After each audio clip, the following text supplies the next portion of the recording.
biggest issue is that Moses, when he was taking care of Jethro's flocks, now that was his father-in-law, and when he had fled Egypt, he lived in the land of Midian.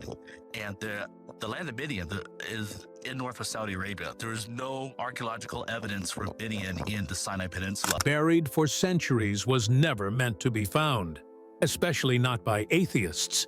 In the harsh deserts of Saudi Arabia, a group of skeptical researchers uncovered evidence that could rewrite both science and religion. From charred mountain peaks to ancient altars, what they found lines up shockingly well with the Book of Exodus. And they were not looking for biblical truth. They were trying to disprove it. So why are they now silent? Why is Saudi Arabia sealing off the area? And what does this mean for our understanding of history itself? The land that wasn't supposed to matter. For centuries, scholars, theologians, and even casual believers accepted a singular claim: that Mount Sinai, the site where Moses received the Ten Commandments, was located in the Sinai Peninsula of Egypt. This belief was reinforced by tradition, tourism, and textbooks. Pilgrims climbed it. Tour guides preached it. Historians wrote about it. But despite all the attention, there was always one massive problem.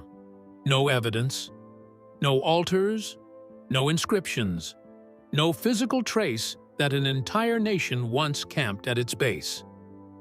Now, thanks to an unexpected twist involving a group of atheist researchers, that narrative may be crumbling, in the one place no one thought to look. This story begins not with priests or prophets, but with a band of secular geologists and historians. They weren't searching for sacred artifacts. They weren't interested in Moses, miracles, or biblical truth. Their goal was purely academic: to map out ancient trade routes and tribal movements in the Arabian Peninsula. These were professionals trained to be skeptical, even dismissive, of religious texts. For them, the Bible was just a cultural artifact, not a source of historical fact. But something strange began happening as they traced the trails through northwest Saudi Arabia, specifically in a region long overlooked by the academic community: the land of Midian. In the Bible, Midian is where Moses fled after slaying an Egyptian. It's where he married Zipporah and worked under his father-in-law Jethro. It's also where he saw the burning bush and eventually led the Israelites after escaping Egypt. According to Scripture, Mount Sinai was not in Egypt. It was in Midian. And here's the shocking part. Historically and geographically, Midian has always been located in modern-day Saudi Arabia, not the Sinai Peninsula. And yet, for decades, most archaeologists chose to ignore this fact. The traditional site of Mount Sinai was in Egypt, and any suggestion otherwise was considered fringe, even dangerous. That is, until the atheist research team accidentally validated what many religious explorers had suspected for years. The rugged, black-peaked mountain was discovered in the heart of the Saudi desert after satellite images and old tribal records guided the expedition. The locals called it Jebel al-Lawz, meaning Mountain of Almonds. There was something more about this mountain. It bore all the marks of unnatural heat, charred rock, peculiar erosion patterns. At the foot of the mountain, man-made structures appeared incongruous.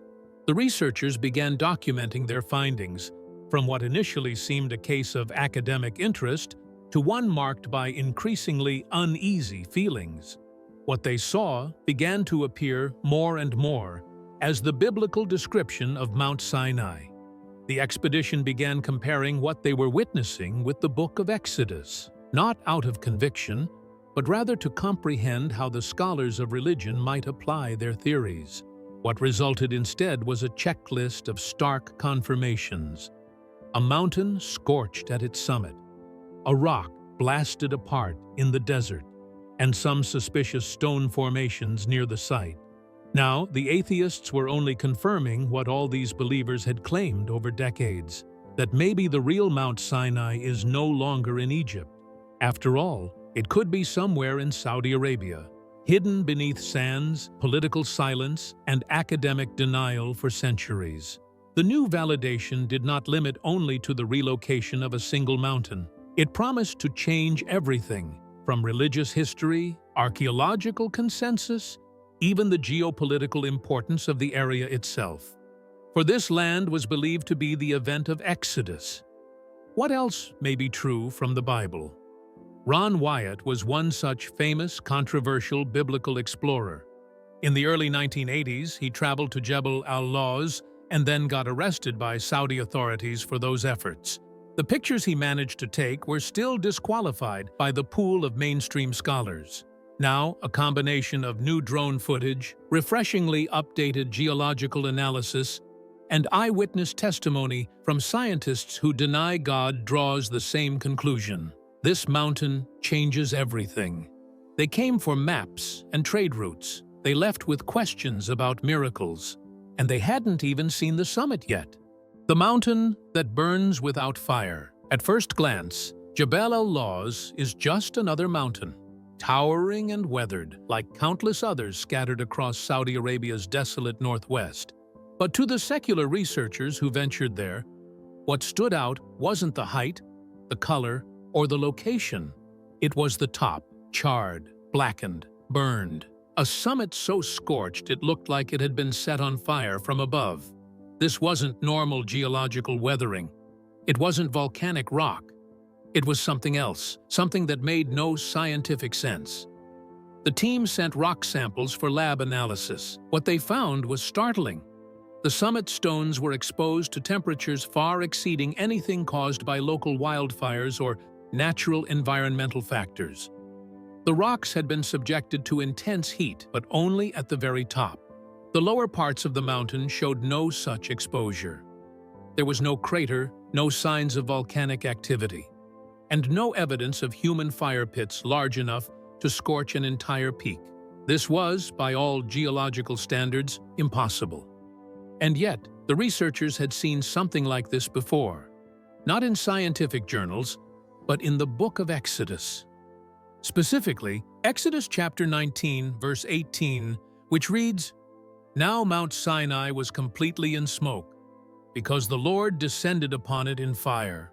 It's a line most would dismiss as poetic metaphor, until you see a mountain whose summit appears to have literally been burned from above. Satellite imagery only deepened the mystery. Using infrared and heat mapping tools, the team confirmed that the peak had once undergone extreme thermal events, localized precisely to its upper ridge. And yet, there were no volcanic vents, no ash layers, and no natural explanation for the anomaly. Just a scorched summit sitting in the middle of an arid, non-volcanic desert. The European geologist leading the study admitted in a closed-door panel that he'd never seen anything like it. He added, "We've studied volcanic glass, lightning burns, even meteorite impact zones.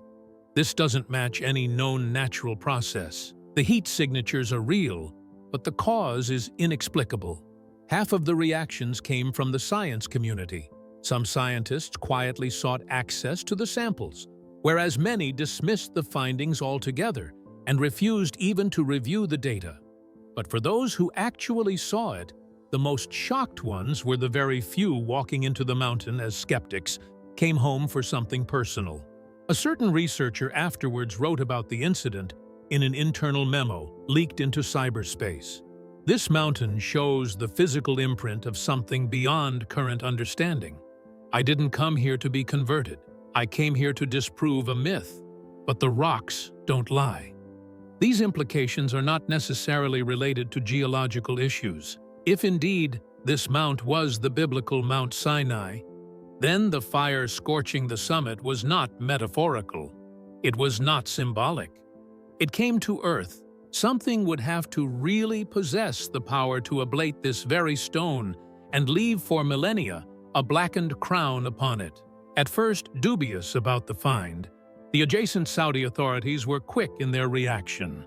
Fences were erected, surveillance cameras installed, government permits for access were quietly revoked. Officially, the mountain is still just a protected heritage site. Unofficially, it's being treated like a national secret. Why? Because if this summit is what some now believe it to be, this means that it actually is much more than simply a pile of scorched rock. It is a monument of divine contact, a very place where the physical and spiritual may have collided.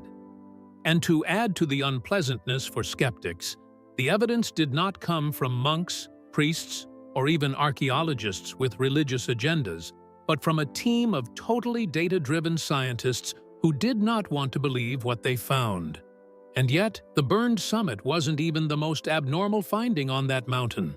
Just beyond the ridge, partially hidden by rock and wind-blown sand, they found something even harder to explain. Something that suggested this site was more than sacred. It had been prepared. The altar of the golden calf? The burned summit was strange, unexplainable. But what the atheist researchers found near the base of Jebel al-Lawz pushed their disbelief into full-blown panic. It wasn't a geological anomaly. It was man-made, and it matched one of the Bible's most infamous scenes. The researchers had been scanning the area for ancient road markers and settlement traces when they stumbled upon a massive stone enclosure, circular in shape, surrounded by fallen rocks, and partially buried in sand. At first, they assumed it was some kind of ancient livestock pen or tribal ceremonial site, but something didn't add up. Carved into the surrounding boulders were images of bulls and calves, unmistakable, deliberate, and repeated over and over again.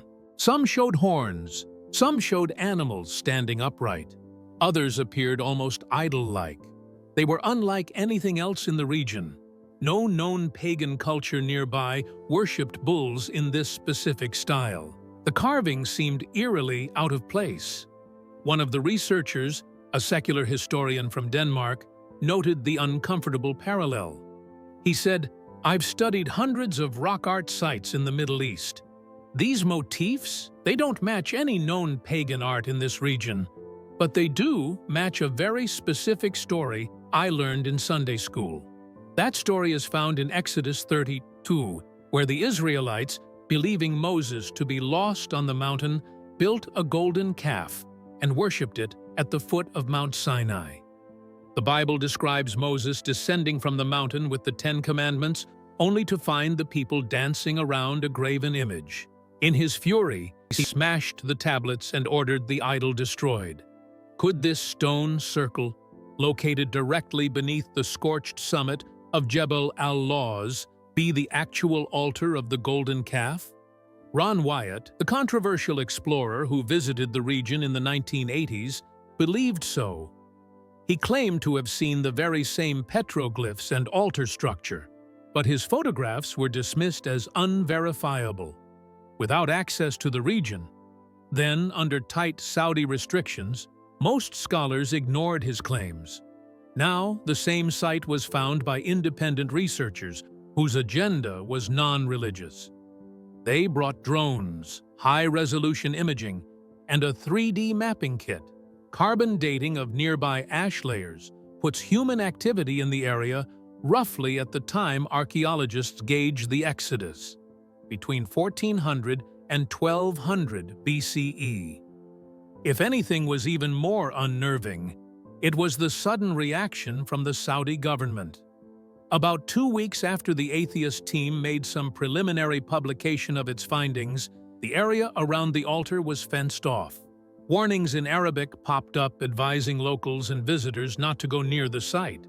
In came new cameras. Even the permits of the researchers were quietly revoked, with all their film taken off the public archive. It's as though a switch had been turned from curiosity to containment. But why? Some believe that the site supports not only a biblical event, but also the location of Mount Sinai itself. If this is where the golden calf was built, then this should be where Moses received the tablets. Such consideration elevates Jebel al-Lawz into a holy site that predates Islam and counters the entire religious narrative across Judaism, Christianity, and Islam. Until today, statues of bulls have survived. They are mute witnesses of a rebellion forgotten in time. And the altar, half buried, half revealed, continues to evoke enthusiastic debates among scholars, believers, and skeptics alike. One of the atheist researchers anonymously blogged a follow-up along the lines of, "We didn't want to find this, we didn't expect it. But there it is. The stones care not what you believe. They just are." But really, if that altar was made against God, what comes next? What judgment ensued? The answer, it seems, may lie in a nearby rock. A rock that was split open in the middle of a desert and somehow flowed with water. The rock that shouldn't leak water. In the midst of the Saudi desert, surrounded by arid cliffs and windswept sand, there stands a rock, split cleanly down the middle, towering over the landscape like a forgotten monument. It's not just any rock. It's massive, over 20 feet tall, sitting alone on a hill far from any riverbed or oasis. And yet, the geological scars on its face tell a story that defies reason. Water once flowed here, a lot of it. To the secular researchers, this discovery was supposed to be just another desert landmark. Interesting, maybe, but insignificant, until they got closer. Deep grooves and smoothed channels carved into the base of the rock indicated repeated erosion. Not just wind or sand, but water. Fast-moving, sustained, and forceful. Flow lines cut across the ground in patterns consistent with ancient river systems. But there's no water source, no aquifer, no historical record of any stream or flood event in the area, and no logical reason for a split rock to sit in the middle of nowhere bearing the signs of being struck and leaking water. Unless, of course, you've read Exodus chapter 17, verse 6. "Behold, I will stand before you there on the rock at Horeb, and you shall strike the rock, and water shall come out of it, that the people may drink." The moment is one of the most miraculous in the Old Testament. Moses striking a rock to give the thirsty Israelites water in the desert. It's been interpreted as a metaphor, a miracle, and a myth. But now that story appears to have a physical location. The rock, split vertically with symmetrical sides, shows no signs of collapse or erosion that would naturally cause such a break. The fracture is sharp and clean, not ragged or weathered. It's as if something powerful once struck it directly down the center. Surrounding the base are water-polished stones and soil samples containing trace mineral patterns associated with ancient springs. Another geologist, the team member who isn't a believer and isn't interested in religious history, testified in the film, "This shouldn't be here. The environment doesn't support it." Yet, this rock has a tale to tell. With more studies, more implications started getting harder to ignore. This formation was not merely a severely weathered geological feature. It was intended. The action of erosion was not by rain or flood. It was from water flow that had been sustained precisely as described in the Bible. Since the rediscovery of the rock, pictures and drone images have been leaked on the internet. The race was on for Christian investigators to confirm it, and many did. The rock matched the biblical description exactly, and the surrounding land fits the camping grounds indicated in the Exodus account. But again, the Saudi government's response was quite telling. The rock has hence been put under increasing surveillance. Reports suggest that access is now restricted, and only government-approved teams can get within its vicinity. Tourists and religious explorers are turned away or detained if they attempt to visit. And why? Because if this rock is what many now believe it to be, the very rock of Horeb, it is not merely a geological curiosity. It is evidence. Evidence of some supernatural event described by ancient scripture, not in metaphor, but in concrete, physical detail. One reportedly said after visiting the rock, "I came here seeking signs of ancient trade, but found a miracle instead." Secular scientists felt most unsettled about this, not because they found anything that they could not explain, but because they found an object that they thought did not exist. Yet the stone is not the only feature pointing toward biblical authenticity. Just a few hundred meters away, they found something even stranger, an arrangement of ancient stones forming a perimeter, a boundary line. A boundary described not in maps or history books, but again in the book of Exodus, forbidden zones and holy fences. The discoveries surrounding Jebel al-Lawz were already raising eyebrows. A scorched mountain peak, an altar covered in bull carvings, a split rock showing evidence of impossible water flow. But what came next, something far more subtle, was perhaps the most chilling of all. Because this time, the evidence wasn't in the stones, but in how people were reacting to the stones. The researchers, mostly secular academics, weren't trying to make religious waves. Their original mission had been focused on ancient trade routes and forgotten tribal paths. But as they stumbled into site after site that echoed the book of Exodus line by line, they began to notice something strange. Certain parts of the area were heavily restricted, not due to military installations, not because of wildlife preservation, but seemingly because of something sacred. Stone markers, carefully placed and spaced in an arc-like formation, dotted the perimeter around the base of the mountain. Some were waist-high, others taller. All were ancient, weathered, and deliberately arranged. When the team overlaid satellite maps with descriptions from the Bible, one verse jumped off the page. Exodus chapter 1, verse 12.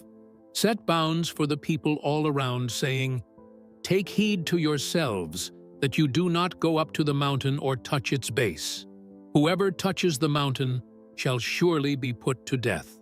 What the team had found appeared to be boundary markers, ancient limits set in stone, warning the Israelites not to cross a certain line. Not symbolic, not metaphorical, real, measurable, and placed with a level of consistency that baffled even the most seasoned archaeologists. One atheist researcher, a cultural anthropologist from Spain, initially dismissed them as tribal territory stones.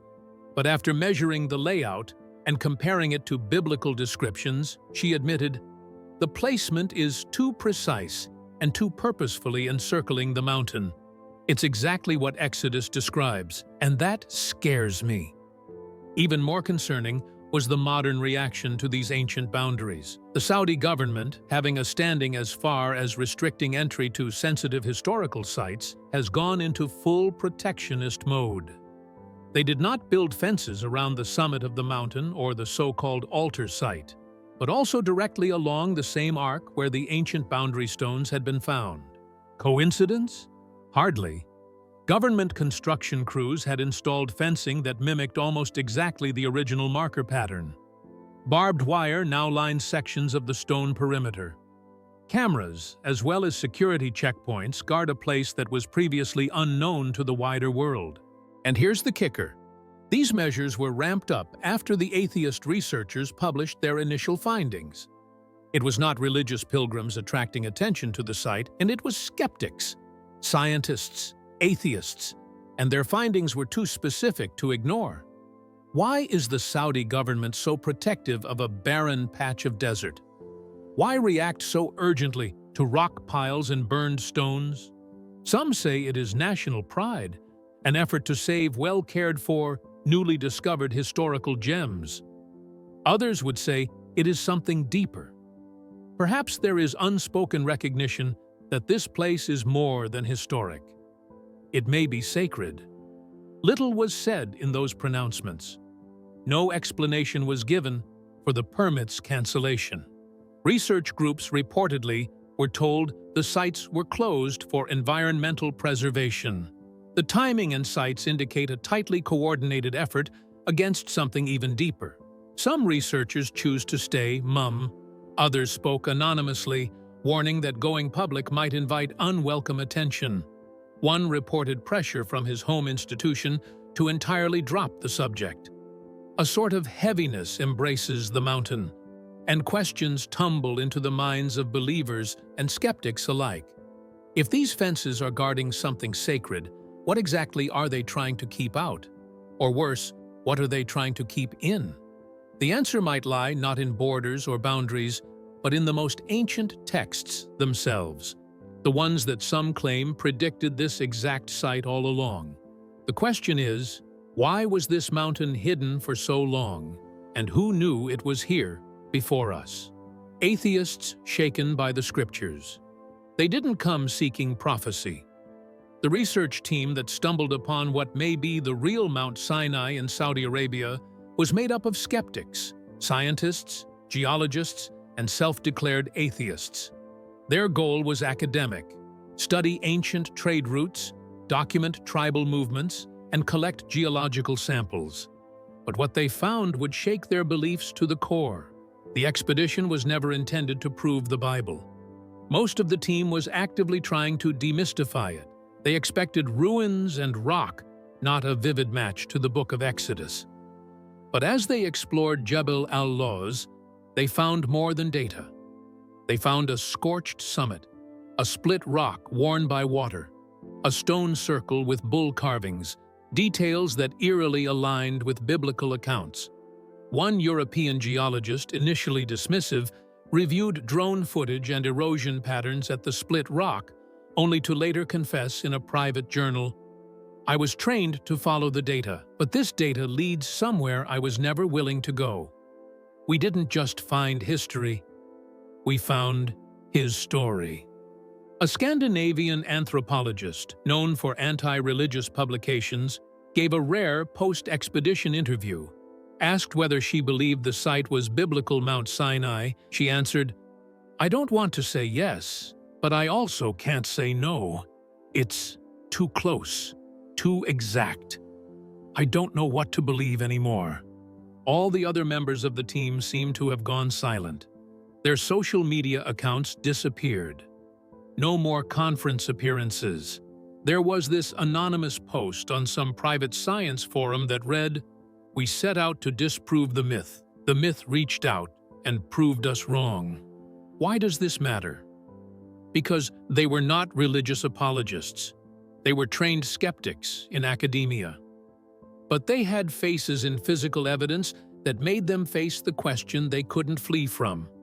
If this site fits a biblical exodus so precisely, the burning mountain, the split rock, the boundary stones, what else might be true? Psychologically, the impact was instantaneous. Some of the team members even experienced insomnia, panic attacks, and emotional breakdown. A counselor attached to the expedition commented on existential shock. For researchers who had spent their careers denying the spiritual narrative, the possibility that it had some basis in reality made for very disturbing contemplation. Yet fear has not been the only response. Some began asking questions that went deeper, even quietly investigating faith traditions they had once derided. A few found that possibility for peace, that perhaps the world isn't random but guided, that maybe there is intention behind the chaos. Careers may have been compromised, reputations questioned, but the team has been changed. An expedition that began as pure scientific adventure has become much, much more. A confrontation between evidence and belief. Once you've had the stones cry out, it can't be unseen. Still, as these researchers wrestle with their shaken worldviews, one question haunts them all. Was this site hidden from the world or suppressed by those who already knew the truth? Is this the real Mount Sinai? For centuries, the location of Mount Sinai has been debated and defended. The traditionally accepted site lies in Egypt's Sinai Peninsula, where generations of pilgrims have walked, believing they stood on sacred ground. But what if they've been in the wrong country all along? What if the true Mount Sinai, where Moses met God, isn't in Egypt, but hidden deep in the rugged wilderness of northwestern Saudi Arabia? That theory is no longer fringe. Mounting evidence at Jebel al-Lawz, a blackened summit, stone boundary markers, altar ruins, and a split rock, raises a striking question. Have we been looking in the wrong place? Let's examine the evidence. First, the geography. The Bible says Moses fled Egypt to Midian, a land that both ancient sources and modern Saudi historians agree lies in northwestern Saudi Arabia, not the Sinai Peninsula. This places Moses east of the Red Sea, not west. It makes little sense for him to cross back into Egypt to meet God on a mountain. Second, the mountain itself. Exodus 19 describes Mount Sinai as burning with fire, covered in smoke and shaking with fearsome power. Jebel al-Lawz fits that description. Its summit is visibly scorched, even from satellite images. Yet the area isn't volcanic, and there's no natural explanation for the intense discoloration. No lava, no fire, no lightning strike. Then there are the boundaries. Scripture says God told Moses to mark the mountain's perimeter with stones so the people wouldn't touch it. At Jebel al-Lawz, such boundary stones have been found forming a large, unmistakable perimeter, a remarkable parallel to the biblical account. Also, the split rock? Yep, it's there. Erosion done by water has made this gigantic formation of boulders that have split almost down the middle, out in the desert. It gives an eerie chance of coincidence with the description in Exodus 17, especially considering that there have not been any rivers for millennia now where water flows out for the Israelites after Moses strikes a rock. Then there is the altar with the bull carvings. Close to it is a stone structure thought to be an altar of ancient times. Surrounding it are carvings of large cattle figures, which are believed by some to point to the incident of the golden calf in Exodus 32. The location is isolated and appears to show evidence of ritual activity, perhaps from an unlucky band of people wandering through. It is not only about archaeology anymore, but it has become an open challenge to established notions. Why has this site still remained ignored if these discoveries fit so well into the biblical narrative? They say politics. Saudi Arabia has always been cautious about revealing places that favor Judeo-Christians because it is the cradle of Islam. Around Jebel al-Lawz, nothing had changed for a long time. Others blame the academic inertia. Egypt's Mount Sinai has long been entrenched in textbooks and tourism. It would embarrass institutions that have established reputations for their authenticity to admit it may be wrong. But the proof, not uncovered by religious crusaders, just keeps growing among researchers. Is it the real Mount Sinai? It could be. We may be witnessing one of the most significant archaeological revelations of our time, and it came from the people least likely to believe. If this story moved you, confused you, or opened your mind, don't forget to like, subscribe, and share. And if you want to go even deeper into these explosive discoveries, watch the next video now on your screen, because some truths refuse to stay buried.